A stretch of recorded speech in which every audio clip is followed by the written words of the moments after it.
Bienvenidos a Talenton Podcast con Herminio Requejo y Diego Arce. Has estado en política. Yo no sé si... Pero no está en política. Has sido secretario de Estado de Cultura. Me ha elegido en la puerta Eso. en un momento dado y Andar fue el que me eligió secretario de Estado. Me he llevado siempre muy bien con él. Sí. Muy bien. Él también es admirador de la poesía, también. Muy lector de poesía.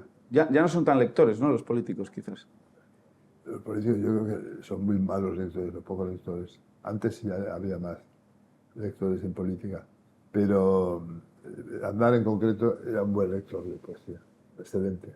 Yo le quería preguntar si ese paso por la política para usted fue más un amor o un desamor. ¿Cómo lo recuerda? Ni como amor ni como desamor, como una fase de mi vida que estaba escrito que tenía que ocurrirme en un determinado momento. Se dieron las circunstancias. Primero fui director de la Biblioteca Nacional, que era un puesto también de nombramiento político, pero desligado por completo del compromiso. Nunca he tenido carné de ningún tipo de partido, eso sí. Y a Andar le presenté un libro, La España en que yo creo, lo conocí en esa ocasión. Yo era discípulo también de Antonio Fontán, un hombre maravilloso, que era latinista, también me dio clase en la facultad, por eso lo conocía. Y a partir de ahí pues, se entrelazaron una serie de circunstancias que me llevaron a ocupar la Secretaría de Estado de Cultura en un momento en que no había Ministerio de Cultura, o sea que ejercí de ministro de Cultura. Y la verdad es que no tengo ni buenos ni malos recuerdos. Lo tengo un poco como borrado. Era un poco pesado también, porque había muchas reuniones. Un poeta quizás pueda estar un poco perdido, ¿no? En tanto despacho. Sí, pero también he defendido siempre que los poetas podemos hacer cualquier cosa, recordando siempre la anécdota de Eulogio Florentino Sanz, cuando de repente va a merendar el siglo XIX, un poeta desconocido hoy, a casa de un rico que le daba picatostes y churros. Porque no tiene para comer. No tenía para comer. Y entonces, un poco para burlarse del rico, le dijo, pero bueno, Eulogio, ¿para qué sirve un poeta si es que sois un desastre? Y entonces contestó con mucha dignidad, un poeta sirve para lo que los demás hombres y encima para hacerlo. Entonces yo creo que un poeta, ¿por qué no va a ser ministro o secretario de Estado o presidente de gobierno? No pasa nada. Claro, no, quizás lo que debería. Lo que pasa que... Leopold Sédar Senghor, por ejemplo, el líder de Senegal, pues fue un poeta excepcional, ¿no? También lo fue el primer presidente de Angola, también. De hecho, todo vino un poco... Sí, ¿cómo se llama? No recuerdo ahora mismo su nombre. Yo tampoco. Pero sí, era poeta. Y fue el que hizo la revolución comunista con los de la URSS. Era poeta. Claro, porque Angola estaba muy en la órbita de la Unión Soviética. Sí. Bueno, hemos descubierto en algún mensaje del Mundo, estos que ha publicado, que Ábalos también tenía un toque poeta. Bueno, ha citado a Quevedo alguna vez y demás, ¿no? Pero tanto como poeta.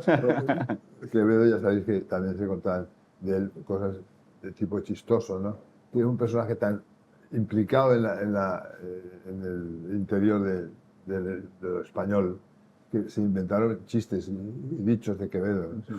Yo de pequeño, por ejemplo, me acuerdo, sobre todo, porque las chicas de servir que venían del campo, no sé qué, me decían, estaba Quevedo, no sé dónde. O sea, imagínate hasta qué punto había impregnado el tejido del recuerdo Quevedo, ¿no? Y 10 años después, o más de 10 años después han pasado, ¿cómo ve que ha ido degenerando la política? ¿O cómo lo ve? Vamos. No lo sé, yo creo que siempre ha estado un poco degenerada, en cierto modo, la política, y a la vez no tan degenerada como se puede pensar, ¿no? Por ejemplo, yo en política me he encontrado con gente estupenda, y no menos que en cualquier otro ámbito. Me parece un lugar como cualquier otro, ¿no? Yo creo que...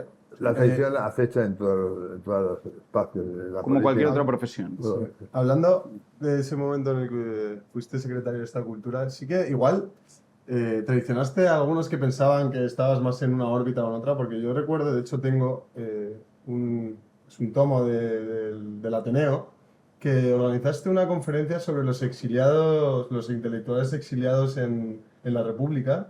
No sé si recuerdas ese acto que hiciste y demás. Sí, y hiciste un una Bueno. serie de conferencias sobre todos los exiliados de la guerra civil que... Claro, pero yo creo que eso es un reconocimiento de algunos señores que dieron mucho a la cultura española, pero tampoco significa que yo fuera un peligroso izquierdista, ¿no?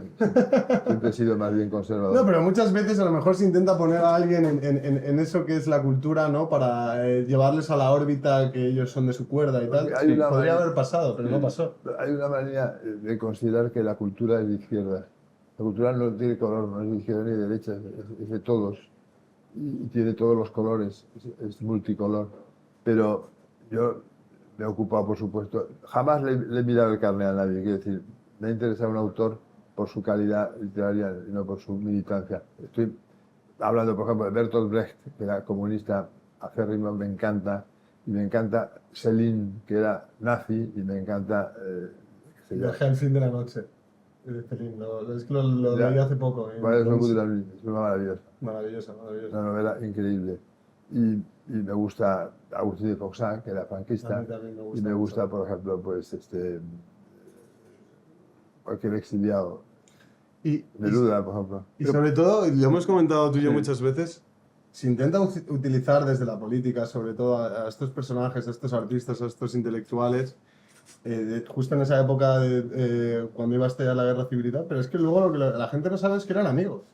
Incluso la mayoría eran amigos. José Antonio Primo de Rivera y Federico García Lorca eran amigos, por ejemplo. Pero eso a día de hoy es completamente políticamente incorrecto decirlo. Es como Sí. romperle la cabeza a mucha gente. Es verdad, y es un error, porque no tiene nada que ver, se puede ser perfectamente amigo. Yo tengo amigos en todos los partidos. No soy de ningún partido y eso ayuda también, ¿no? A poder tener amigos de todas partes. Claro. ¿Y por qué cree, lo ha comentado antes, que se ha pensado, se ha dicho que la cultura es de izquierdas y que eso es erróneo? ¿Por qué cree que en España pasa eso? España es un país muy raro en eso. Siempre, por ejemplo, es el único país en que la bandera está proscrita o está solamente, digamos, en poder de unos determinados partidos, ¿no? Cuando la bandera es de todos, ¿no? Y luego España siempre ha sido como muy autolesionadora, ¿cómo se dice? Autolesión. Siempre se ha querido poco, ¿no? De cierto modo, en los últimos años sobre todo. Entonces, ni somos el imperio aquel fabuloso que queríamos inventar en los años 40, ni tampoco somos una birria, una excrescencia tuberosa, ¿no? Yo creo que somos un país mediano, con una historia espléndida a las espaldas y con unos talentos impresionantes y con un idioma que está arrasando, ha superado, lo comentaba antes con Tony Simón, nuestro amigo común, ha superado al francés.